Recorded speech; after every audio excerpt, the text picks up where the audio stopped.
My name is Phyllis, and I am 68 years old.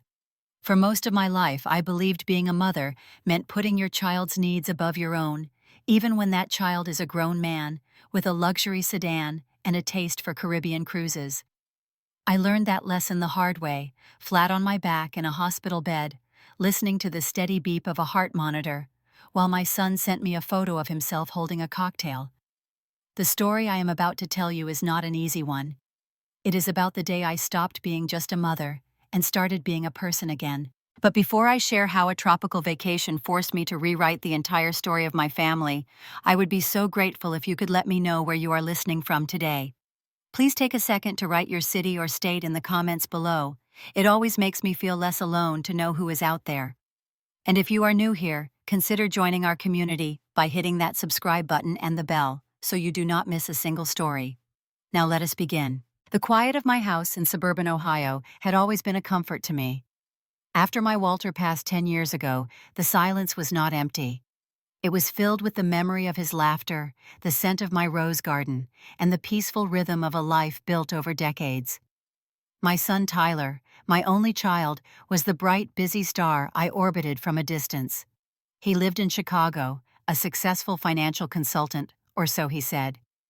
Our calls were brief weekly check-ins that often left me feeling more like a customer service representative than a mother. He would talk about his stress, his expensive condo fees, his latest girlfriend. I would listen, murmur sympathy, and sometimes against my better judgment, wire him a little money to help with cash flow. I told myself that is what mothers do. We are the safety net. The chest pain started as a flutter, a strange tightness when I was pruning the knockout roses last fall. I ignored it for weeks, blaming the autumn damp. But when I got dizzy planting spring bulbs, my friend Catherine Sharp as attack, and 70 years young, drove me to the doctor herself. The diagnosis was a faulty aortic valve. The solution was open heart surgery. Not an emergency, the cardiologist said, but necessary. Routine, but still major. My world, so carefully ordered, tilted. My hand trembled holding the phone that evening. I called Tyler, needing to hear his voice, needing my child. He answered on the third ring, the clink of glasses, and a murmur of voices in the background. Happy hour. I told him, my words tumbling out. There was a long pause. Okay, he said, his voice flat. So you will get it fixed. They do those all the time, Mom. You are tough. Just schedule it and let me know the date. I felt a coldness seep through me that had nothing to do with the medical news. I tried to explain to make him hear the fear I was holding back. He cut me off. I am swamped at work, and Alicia and I are looking at vacation packages. Just pick a date, and I will see what I can do. I scheduled the surgery for a Tuesday 3 weeks out. I called him with the date, a knot in my stomach. He sighed, a sound of profound inconvenience. Oh, Mom, that Tuesday. Look, that is actually terrible timing. Alicia and I just booked a 7-day Eastern Caribbean cruise. We put down a non-refundable deposit. My heart, the very one in question, sank. Can you not postpone it? Just this once. This is major surgery, Tyler. His voice turned sharp, impatient. Mom, it is non-refundable. We are talking thousands. You are an independent woman. You have always been strong. You can handle this yourself. Hire a home health aide for a few days. It is not the big deal you are making it out to be. Handle it myself. The words hung in the air after he hung up. They echoed in the spotless, silent kitchen. I looked at the photo on my refrigerator of Tyler at 10, grinning with a missing front tooth, his arm around me at the county fair. I had handled everything for that boy. I had handled scraped knees and broken curfews, college applications, and his father's funeral. I had handled my own loneliness for a decade so as not to burden him. And now, facing the biggest physical challenge of my life, my reward was to handle it myself. I called my sister Marlene in Florida. I did not even say hello. I just started crying. She listened, and then she said 5 words that shifted something inside me. That selfish little bastard. I am coming up. Marlene arrived 2 days later, a whirlwind of sensible shoes and no-nonsense love. She took over my kitchen, made soups that could heal anything, and sat with me at the dining table I barely used. She did not try to sugarcoat it. Your son dropped the ball, Phyllis. He fumbled it, kicked it into the weeds, and went on a cruise. The question is, what are you going to do about it? I was not ready for that question. I was still nursing the wound. I went through the motions of preparation. My neighbor Leo, a kind, quiet man of 72 who had lost his wife a few years back, came over and moved furniture for me. He set up a recliner in the living room near a window, knowing I would want to see my garden during recovery. He did not ask questions, just showed up with his tool belt and a gentle smile. His simple, unasked-for kindness was a balm. The morning of the surgery, Marlene drove me to the hospital. She held my hand as they prepped me. "Be strong," she whispered. "Not for him, for you." The last thing I saw before the anesthesia took me was her determined face, not my son's. Waking up was a fog of pain and disorientation. Marlene was there, a constant. Nurses came and went. Flowers arrived from Catherine, from Leo, from the ladies at my old book club. There was nothing from Tyler. On the second day, my phone, which Marlene had kept in her purse, buzzed. It was a photo. Tyler, tanned and smiling in a bright floral shirt, his arm around a slender young woman with big sunglasses. The blue ocean stretched behind them. The caption read, "Relaxing Mom. Hope you are okay." Marlene snatched the phone from my hand. "That is enough of that," she said, her voice like iron. She powered it off. I was released on a Friday. The world outside the hospital seemed too bright, too loud. Marlene got me settled in the recliner Leo had positioned. She fluffed pillows, managed my medications, and made endless cups of tea. I was frail, tender, and emotionally raw. I spent hours looking at the family portrait on the mantel, the one with the hopeful eyes. What had I built?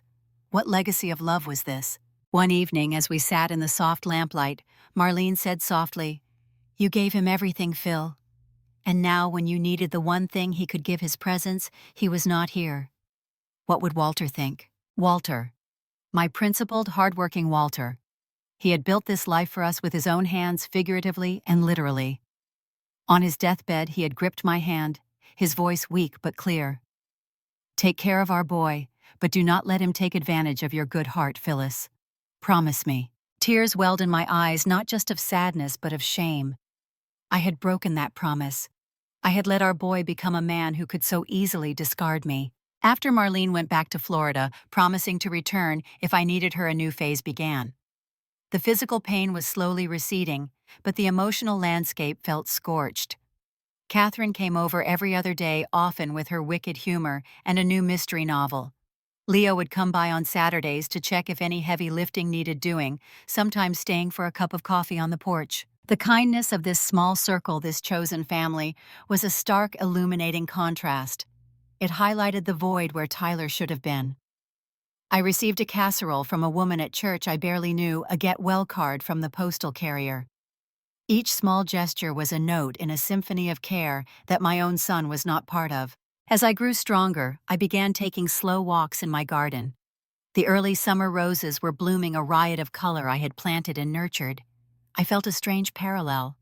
I had nurtured Tyler with the same devotion, and what had bloomed? Entitlement. Disregard. The anger that had been simmering finally boiled over, but it was a clean, sharp anger directed as much at myself as at him. I had allowed this. I had confused sacrifice with love, and in doing so, I had robbed us both of a real relationship. One afternoon, standing by the old climbing rose Walter had planted for our 20th anniversary, I made a decision. I was not just going to recover from surgery. I was going to recover from a lifetime of misplaced priorities. I went to the locked filing cabinet in Walter's old study. I pulled out our financial files. Walter had believed in transparency. I spread the statements on the desk. The paid-off house, the carefully managed investment portfolio, the pension and Social Security that provided my quiet comfort, the last will and testament signed years ago. Everything save for a few small bequests to Marlene and our favorite charities went to Tyler. The thought of him inheriting it all now felt like a violation. It would be the ultimate reward for his neglect. It would be me from beyond the grave telling him his behavior was acceptable, that I was ultimately just a resource to be managed. I picked up the phone and called David Klein, our family attorney, and Walter's old friend. "David, it is Phyllis. I need to review my will and trust. Everything." There was a pause on the other end. "Phyllis, is everything all right?" "No, David," I said, my voice surprisingly steady. "Everything is not all right, but I intend to fix that. Can you come to the house next week?" David arrived looking concerned, carrying a weathered leather briefcase. We sat in the living room and I told him everything. not as a weeping mother, but as a client stating facts. The diagnosis, the scheduled surgery, the cruise, the handle-it-yourself line. I showed him the photo on my phone. David listened, his expression growing grave. He removed his glasses and pinched the bridge of his nose. I am so sorry, Phyllis. Walter would be furious. That is why I am here, David. I do not want to just cut Tyler out in a fit of pique. That feels cruel and frankly beneath me. But I cannot reward this. I need my estate to reflect my values, not my vulnerabilities. I need it to do some good for people who actually embody goodness. We talked for 2 hours. David presented options. A no-contest clause was essential. We discussed the house, my most tangible asset. I do not want him selling it to fund more cruises, I said, my voice firm. This was Walter's home. Our home. I want it to mean something. The idea emerged slowly, then gained clarity and speed. The house and land would not go to Tyler. Upon my passing, it would be transferred to a newly formed community trust, the Walter and Phyllis Memorial Garden and Reading Nook. The city would take ownership with the binding condition that the garden be maintained as a public park and the sunroom be converted into a small lending library honoring my career. My home would become a gift to the town that had held me when my son would not. For the liquid assets, we devised a 3-part plan. A portion would endow a scholarship at the local community college for single mothers returning to education, a dream I had once harbored but set aside. Another portion would be divided into gifts for Marlene, for Catherine, a surprise that made me smile to think of, and a significant life-changing sum for Leo, for his quiet, steadfast kindness. The remainder would fund a trust for Tyler, but this trust was the heart of my response. He would receive a modest annual stipend, enough for necessities, but not for luxury. To access the principal, he would have to meet conditions. 200 hours of verified community service each year for 5 consecutive years. Completion of a financial literacy and personal accountability course with a mentor, not with me. The conditions were not designed to be impossible, but to be transformative. If he failed to meet them, the principal would roll into the scholarship fund. It was not revenge, I explained to David. It was a recalibration. It was love with boundaries, finally. Signing the new documents a week later, I felt a weight lift. For the first time since that diagnostic phone call, I breathed freely. I was no longer just a patient or a victim. I was an architect. Tyler returned from his cruise. He did not call for 3 days. When he did, his voice was breezy. Hey, Mom. So how did the little procedure go? It went as expected, I said, my tone neutral. I am recovering. Good, good. Listen, I am slammed catching up at work. I will call you next week. I interrupted him. I need you to come home next weekend, Tyler. There are some important matters about the future we need to discuss in person. He sighed, the familiar sound of imposed burden. Fine. Saturday afternoon. He arrived late, of course. He brought a bottle of expensive bourbon and a tacky seashell necklace from his trip. He gave me a perfunctory hug, his eyes already scanning the room, assessing. We sat at the kitchen table. I had placed a simple folder in front of me. After some strained small talk, I pushed the folder toward him. I have made significant changes to my estate planning. This summarizes the key points. I want you to understand my decisions. He opened it, smirked at first, thinking it was some minor update. As he read, his face changed. Confusion then, disbelief, then a slow-building rage. His neck flushed red. He looked up at me, his eyes wide. What is this? What are you doing? This is insane. This is my house, my inheritance. It was our home. I corrected my voice, calm but cold. It belonged to a family. Families show up for each other. They do not leave for cruises when a heart needs mending. He slammed his hand on the table. So this is about that. I told you it was non-refundable. You are being dramatic. You are fine. I repeated his words back to him slowly. Handle it myself. You were right. I did. And part of handling it was ensuring that what I leave behind reflects real love and decency, not entitlement. He stood up his chair, screeching backward. You are out of your mind. Aunt Marlene has poisoned you. You are old and you are not thinking clearly. I will contest this. I will have you declared incompetent. I stood as well, a wave of surgical pain flashing through my chest, but not breaking my composure. I looked my 42-year-old son in the eye. If you want to contest it, contest it. David has all my medical evaluations, and he has affirmed my sound mind. But you should know, Tyler, any legal challenge triggers a forfeiture clause. You will get nothing. The entire estate goes to the charities. You taught me a very expensive lesson about conditional love. Now I am just applying it." The rage in his eyes flickered, mixed with something new. Shock. Perhaps the first seed of realization that I was not the woman he assumed I was. That the bank of mom was permanently closed. "You are a bitter old woman," he spat, but the words lacked force. They were the last resort of a man who had lost his leverage. "I am a woman who knows her own worth," I replied. "You can let yourself out." He stared at me for another long moment, then turned and left, slamming the front door so hard the windows rattled. I stood in the sudden silence, trembling. But I was not trembling from fear. I was trembling with the fierce, terrible energy of someone who has just reclaimed their own life. The silence after the confrontation was profound.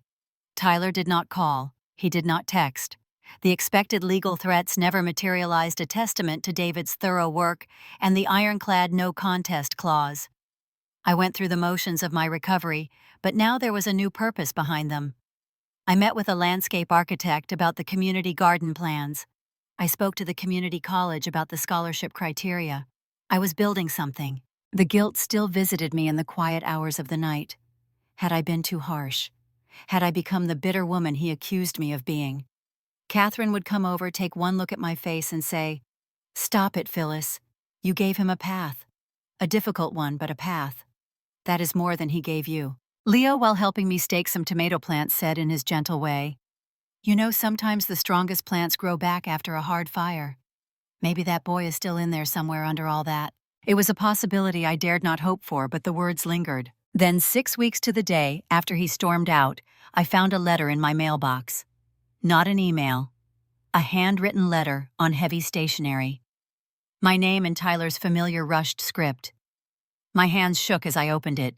It was short. "Mom, I have started seeing someone. A therapist. What you said has been on my mind. I am not writing to make excuses. I am writing to ask if we could talk, not about the will, just talk." There was no apology, but there was an opening, a crack. I waited 2 days before I responded. A simple text, the Coffee Bean on Main Street, Saturday 10 a.m. He was already there when I arrived, nursing a black coffee. He looked tired, thinner. The aggressive confidence was gone, replaced by a nervous tension. We made awkward small talk about the weather, about my garden. Finally, he put his cup down. I did not realize he started, then stopped. He started again.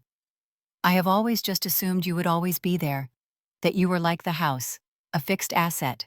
It was not personal." "It felt very personal," I said softly. "I know," he said, looking at his hands. "I know that now. The service hours, the conditions. Is there something I could start with? Locally?" The question was so humble, so unlike him, it took my breath away. I had expected more fighting, more negotiation.